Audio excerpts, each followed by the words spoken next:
giddy with delight, seeing what's to come. Policemen swear to God, I've seen the bridge, bring us down, all rage, my little dark age. सो आज हम एक ऐसी मांगा शुरू करने जा रहे हैं जिसका एंटागोनिस्ट को गॉड ऑफ मैनिपुलेशन कहा जाता है। वीडियो में हो सकता है मैं तुम्हें ज़्यादा मांगा पैनल्स ना दिखा पाऊँ, बट तुम्हें समझ अच्छी तरह से आए। तो शुरू करते हैं वॉल्यूम 1 चैप्टर 1 फ्रेंड। स्टोरी शुरू करने से पहले मैं चाहता हूँ कि तुम एक एक मेन प्रिंसिपल कैरेक्टर से इंट्रोड्यूस हो जाओ। So there is a manga panel where we have the information about the every and each character. आनी शुरू होती है हमें कुछ अलग अलग टाइम पीरियड्स के सीन्स के साथ, जहाँ पहला सीन 1973 का है, एक मिडिल स्कूल का जहाँ पे बच्चे अपना लंच कर रहे होते हैं, और वहीं दूसरे सीन में एक लड़की बंधी हुई होती है और उसके सामने एक पर्सन खड़ा होता है जो बोल रहा होता है कि क्या घटिया म्यूजिक है, और कैसेट्स को उस लड़की की तरफ फेंक के मारता है। वो बच जाती है। फिर वो पर्सन बोलता है कि लंच टाइम हमारा फ्री टाइम होता है, मुझे क्या सुनना चाहिए, और वो एक सॉन्ग प्ले करता है रॉक एंड रोल जो मिडिल स्कूल में फर्स्ट टाइम चलता है। और सीन चेंज होता है, हमें दिखाया जाता है कि 21st सेंचुरी में होते हैं UN हेडक्वार्टर्स न्यूयॉर्क, जहाँ एक पर्सन स्पीच दे रहा होता है अबाउट कि कैसे ह्यूमन सिविलाइजेशन ने 2 वर्ल्ड वॉर के बाद भी सर्वाइव किया है और ख़ुद को इतना डेवलप किया है कि आज हम 21st सेंचुरी में लोग उन किस्सों के बारे में बात करना तो दूर सोच भी नहीं सकते।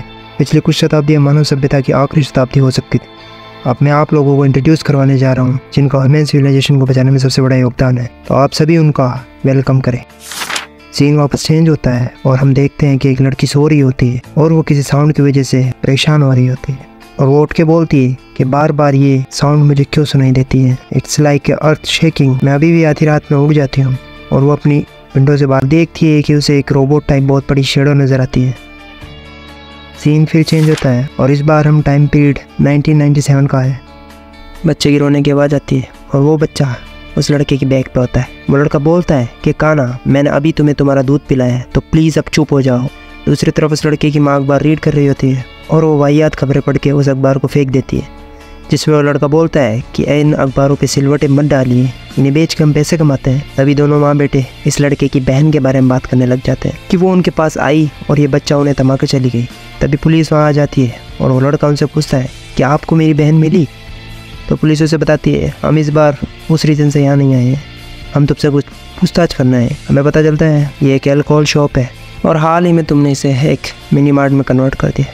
तो हमें बस तुमसे इतना पूछना है कि तुमने लास्ट टाइम किसको डिलीवरी की थी? लास्ट टाइम मैंने कॉलेज प्रोफेसर शिक्षिमा सेन को डिलीवरी की थी। तब पुलिस वाले बोलते हैं कि उनकी पूरी फैमिली गायब हो चुकी है। ये सुन के वो लड़का शॉक हो जाता है। मैंने उनसे अभी तक लास्ट डिलीवरी का पेमेंट भी नहीं लिया था। अगर आपको मेरी शॉप से कुछ भी ज़रूरत हो तो आप बेझिझक बोलिएगा।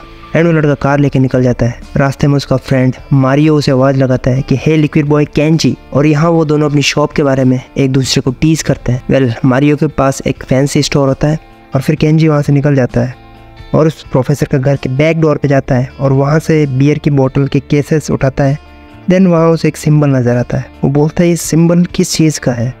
तभी सीन चेंज होता है और हम 1969 में आ जाते हैं, जहाँ कुछ बच्चे एक खेतों में अपने बेस बनाकर खेल रहे होते हैं और बातें करते हैं कि ये बेस हमने ढूंढा है और इन पत्तियों को बांधकर छत बनाना काफ़ी आसान है और हमने ट्रैप्स भी सेट कर दिए हैं और यहाँ आने का एक सीक्रेट रास्ता भी खोज लिया है।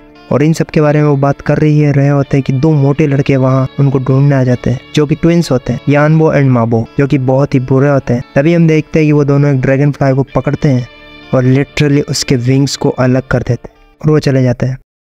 एंड देन तीनों में से एक लड़का बोलता है कि फाइनली ये हमारा बेस है और मैंने एक साइन बनाया है हमारे लिए। This sign is about the friendship. जो इसे जानता है वो एक ट्रू फ्रेंड है। वापस हम केंजी के पास आते हैं और देखते हैं वो इसी साइन के बारे में सोच रहा है। और तीसरी तरफ हम देख रहे होते हैं वो पर्सन जो स्टेज पे आने वाला होता है, लोग इसके लिए क्यूरियस है बहुत।